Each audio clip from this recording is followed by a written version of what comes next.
आपने थोड़ा सा पुण्य अगर कर लिया, थोड़ा सा दान कर लिया, थोड़ा सा भजन कर लिया, थोड़ा सा कीर्तन कर लिया, थोड़ा सा मंत्र जाप कर लिया, थोड़ा सा स्मरण कर लिया, तो हो सकता है कि मानव का शरीर मिल जाए।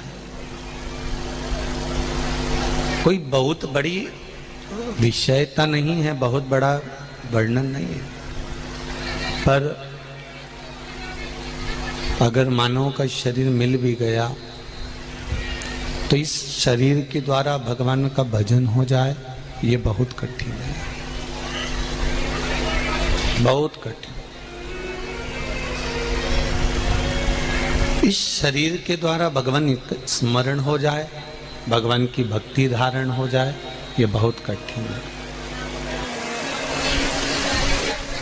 आप लोग सभी लोग कोई भाटापारा के नहीं हो, आसपास के गांव के, कोई रायपुर, कोई बिलासपुर, कोई दुर्ग से, कोई भिलाई से, ना जाने कहां कहां से यहाँ कथा सुनने के लिए आए हो। 3 घंटे की कथा के लिए आपको कम से कम 8 या 10 घंटे पूरे देना पड़ते हैं। सुबह से चलो, शाम को अपने घर पर। सुनने के लिए अगर आओ तो ये मन बनाकर आओ कि जहाँ जगह मिल जाए हमें वहाँ बैठ जाना है और कथा सुनना है और अपने अपने घर चले जाना है। बस ये चित्त बनाकर, ये मन बनाकर, फिर जितनी देर की आनंद में मिलेगी उतनी देर की जिंदगी सवार देगी आगे, जितनी देर में।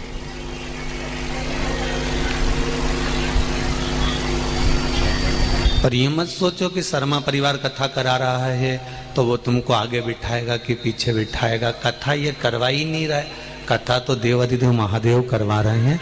जहां बिठाना होगा वो बिठाएगा। तो इनके भी पीछे मत पड़ना कि शर्मा जी हमको आगे बिठाओ कि पीछे बिठाओ। इनको तो खुद बैठने की जगह मिल जाए वही बहुत है। तो इनके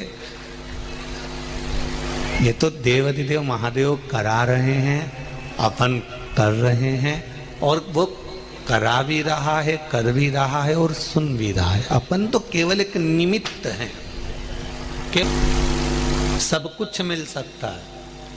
आप जितने जन्म लोगे उस जन्म में आपको ऐसा नहीं है कि कुछ नहीं मिलेगा। जितने जन्म आप लोगे उस जन्म में पत्नी भी मिलेगी, पति भी मिलेगा, बच्चे भी मिलेंगे, कुटुंब में मिलेगा, कबीला मिलेगा, घर मिलेगा, खाने के लिए भोजन मिलेगा, रहने के लिए परिवार मिलेगा, सब कुछ मिलेगा। प्रत्येक जन्म में परिवार मिल सकता है, घर मिल सकता है, कुटुंब मिल सकता है, रिश्ते नाते मिल सकते हैं, पर प्रत्येक जन्म में शिव महापुराण की कथा नहीं मिल सकती। ये बहुत कठिन विषय है। प्रत्येक जन्म में शंकर का गुणगान नहीं मिल सकता, प्रत्येक जन्म में शिव तत्व नहीं मिल सकता, प्रत्येक जन्म में शंकर का स्मरण नहीं मिल सकता। बहुत कठिन है।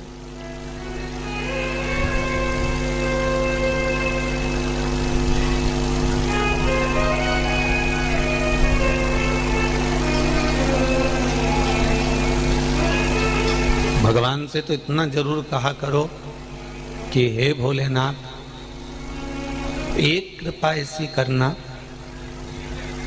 कि जितनी बार भी मेरा जन्म इस मृत्यु लोक में हो, जितनी बार भी मैं इस मृत्यु लोक में जन्म लूं, तेरा दर हो, मेरा सर हो, और ये तमाशा उम्र भर हो। बस इतनी कृपा जरूर कर दो कि तेरा मुझे दर मिला रहे, तेरा द्वार मुझे मिला रहे, तेरी चौखट मुझे मिली रहे और मेरा सर तेरी चौखट पर झुका रहे। तेरी चौखट पर मेरा सर जीवन भर झुका रहे। और ये चाहे जीवन बचपन हो, जवानी हो, अधेड़ी हो, बुढ़ापा हो, ये सारा जीवन यूं ही निकल जाएगा, बस आपके चरणारविंद का रस तत्व प्राप्त हो।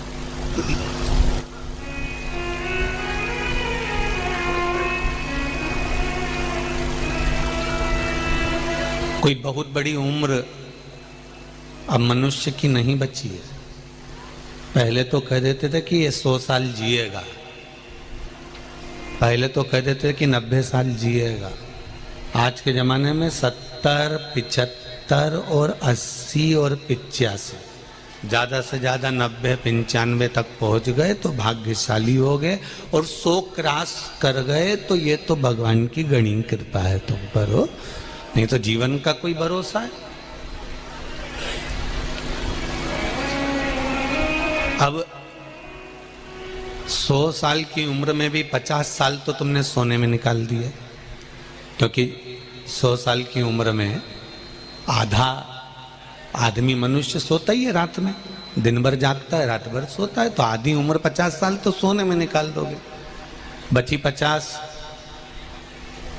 में से 20-25 साल तो तुमने ये पढ़ाई में, बचपन में, जवानी में 25-30 साल, 30 साल मान के चलो इसमें निकल गए। कितने बचे? अरे बोलो तो जम के 20। अब 20 में से भी 10 साल तो तुम्हें बच्चों को बड़ा करना, बच्चों को बड़ा कर कर उनका ब्याह शादी करना, उनके संबंध आदि जोड़ना। अब बचे कितने? 10 में से भी 5 साल तो ये घुटना दुखे न, कमर दुखे न, पीठ दुखे न, हाथ पैर दुखे, 5 साल तो यूं ही निकल गए। बचे कितने? 5। अब वो 5 साल में भी तुम दिन भर दुकान, हाय हाय, धन दौलत संपदा, व्यापार व्यवसाय सब कुछ करा, उसमें भी 5 साल में से 2.5 वर्ष तो निकल गए। बचे कितने? मात्र 2.5 साल बचे, और वो 2.5 साल भी अगर हमने पूरी जिंदगी के भोलेनाथ जी को दे दिए तो समझ लो कि तुम्हारी जिंदगी सार्थक हो गई। इससे ज्यादा कुछ नहीं। जितना बचा उतना हमने शिव को दिया, और वो सुख के दिन, वो आनंद के दिन,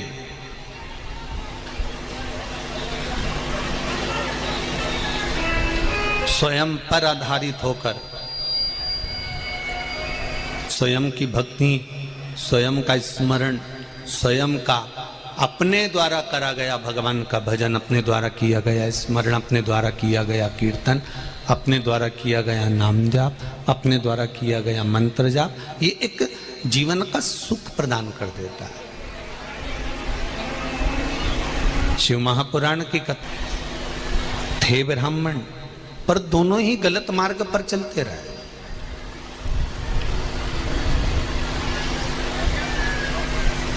ये बिंदु भी गलत मार्ग पर चला और देवराज भी गलत मार्ग पर चला। यहां तक वर्णन है कि देवराज का भी विवाह हो चुका था और बिंदु का भी विवाह हो चुका था, पर बिंदुक का विवाह होने के बाद भी, उसकी शादी होने के बाद भी, धर्म पत्नी होने के बाद भी वो गलत मार्ग पर चलता रहा, वैश्यावृत्ति करता रहा, जुआ खेलता रहा, मदिरा पान करता रहा, मांसाहार करता रहा, व्यसनों में डूबा रहा।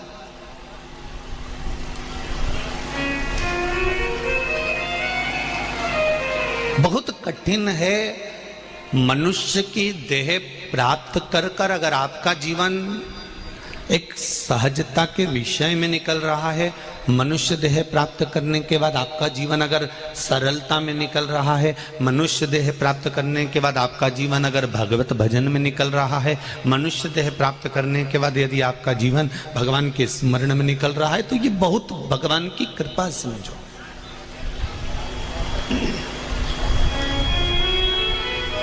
ये शिव कृपा समझो, ये उसकी उदारता समझो।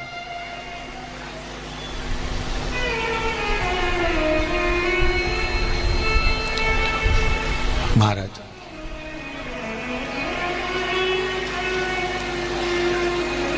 शिव कृपा कहती है, शिव कथा कहती है,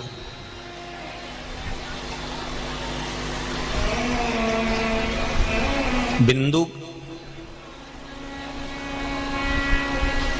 परिवार को चला रहा है, तब तक उसे चोरी करने की जरूरत नहीं पड़ी थी। बिंदु अपना घर चला रहा है, तब तक उसे चोरी करने की जरूरत नहीं पड़ी थी। और जितने भी लोग आस्था चैनल पर कथा सुन रहे हैं, जितने फेसबुक यूट्यूब पर सुन रहे हैं, सावन के महीने की अशोक सुंदरी शिव महापुराण की कथा को इस छत्तीसगढ़ की पावन धरा पर भाटापारा में बैठकर जितने लोग कथा सुन रहे हैं, जरा ध्यान लगाकर सुनना। आपका, आपके परिवार का, आपके कुटुंब का, आपके कबीले का, आपके परिवार का पूरा बोझ उठाने की जवाबदारी मेरे देवाधिदेव महादेव की है।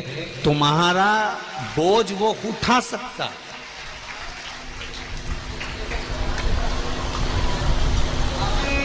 तुम्हें भूखा नहीं सोने देगा, ये उसकी जवाबदारी है। जब जन्म नहीं हुआ तो माता के स्तनों में दूध दिया। जब वो तुम उदर में थे, पेट में थे, माता के गर्भ में पड़े हुए थे, तब भी तो वही पेट भर रहा था। अंदर भोजन देने कौन गया था? कि तुम सर्विस करने गए थे कि नौकरी करने गए थे? बोलो री जी सही है कि गलत है?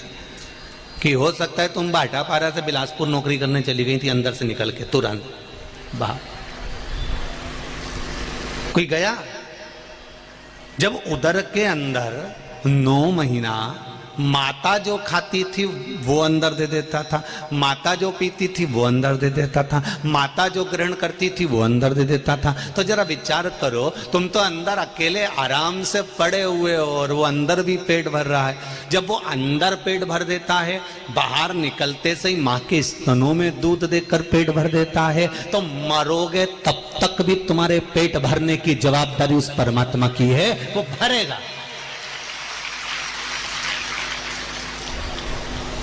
पर पेट भरने की जवाबदारी परमात्मा की है, पेटी भरने की नहीं।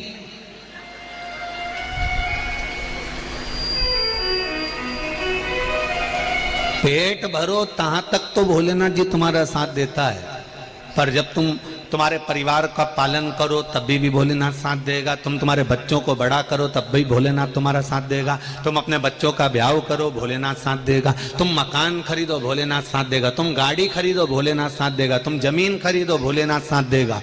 तुम्हारे परिवार तक की तो गारंटी भोलेनाथ जी ले रहा है, पर इसके अलावा तुम दोस्तों के साथ गुल छल्ले उड़ाओ और किसी कहीं गलत काम करने के लिए जाओ, वेश्यावृत्ति करने जाओ, दूसरी नारी के चक्कर में पड़ जाओ, दूसरों के चक्कर में पड़ जाओ, ने जुए में पड़ जाओ, तो भोलेनाथ जी के अब तेरी जवाबदारी, अब तू जान तेरा काम जाने। जहां तक तेरी जवाबदारी है वहां तक मैं हूं, और तेरी जवाबदारी से हटकर पेट भरने तक की जवाबदारी मेरी है, तेरा मकान बनाने की जवाबदारी मेरी है, तेरा गाड़ी खरीदने की जवाबदारी मेरी है, पृथ्वी पर आया है तुझे प्रतिष्ठा यश देने की जवाबदारी मेरी है। उसके अलावा तू जिस दिन से गलत काम करना प्रारंभ करेगा उस दिन से मेरी जवाबदारी, जम के तो बोलो रे भाटापारा वालों, उस दिन से मेरी जवाबदारी खत्म। अब पेट भरने तक की जवाबदारी मेरी थी, अब पेटी भरने की जवाबदारी फिर तेरी है। तू 1 का 2 कर, चाहे 2 का 4 कर, और 4 करने के बाद तू भले 50 का 100 कर, और 100 करने के बाद पूरी जिंदगी रो कर। अब तेरी मर्जी, तू रो कि 100, अब तेरे मन। मेरी जवाबदारी यहां तक है कि तेरे जितने बच्चे हुए उनको खिलाने की जवाबदारी मेरी है। मैं खुद नौकरी, पैसा सब, तुम किसी गरीबड़े की बेटी की शादी देखना, उसके पास में कुछ भी नहीं होता तो भी शादी मेरा भोलेनाथ कराता है। कहाँ से कराता है ये वो जानता है। किसी के घर में बच्चा जन्म लेता है तो वो भाग्य लेकर पैदा होता है। किसी के यहाँ कोई मरता है, उसका कैसे काम कराना है, कितना रुपया लगाना है, कितने में 12वां कराना है, कितने में 10वां कराना है, ये भी भोलेनाथ जी कराता है। तुम्हारे जन्म से लेकर मृत्यु तक की सारी जवाबदारी मेरे शंकर की है। बस इतना याद रखना कि जब तक तुम सतमार्ग पर चलते रहोगे, जब तक तुम नेक मार्ग पर चलते रहोगे, जब तक तुम अच्छे मार्ग पर चलते रहोगे, तब तक जवाबदारी मेरे शंभू की है। जिस दिन तुमने अपना मार्ग बदल लिया, गलत मार्ग पर जाने लगे, वेश्यावृत्ति करने लगे, दूसरे नारी के चक्कर में पड़ गए, कहीं व्यसन के चक्कर में पड़ गए, मांसाहार, मदिरापान, वेश्यावृत्ति या बहुत ज्यादा उड़ाने लगे, अपनी शहंशाही दिखाने के लिए बहुत कुछ दिखाने लगे, तो फिर जवाबदारी उसकी समाप्त, फिर वो करनी होगी। आज पूरे विश्व में नाग देवता की पूजन हो रही है, नाग पंचमी है। संपूर्ण सनातन वासियों को मेरी ओर से नाग पंचमी की बहुत बहुत बधाई। और चौरसिया समाज को आज बहुत बहुत संपूर्ण विश्व की चौरसिया समाज को हमारी ओर से बहुत बहुत नाग पंचमी की बधाई हो, क्योंकि पूरा चौरसिया समाज कोई दूसरा नहीं है। संपूर्ण विश्व का चौरसिया समाज मेरे शेषनाग और भगवान के गले में रहने वाले वासुकी नाग के कृपा पात्र हैं, आशीर्वाद के पात्र हैं। संपूर्ण चौरसिया समाज को बहुत बहुत साधुवाद।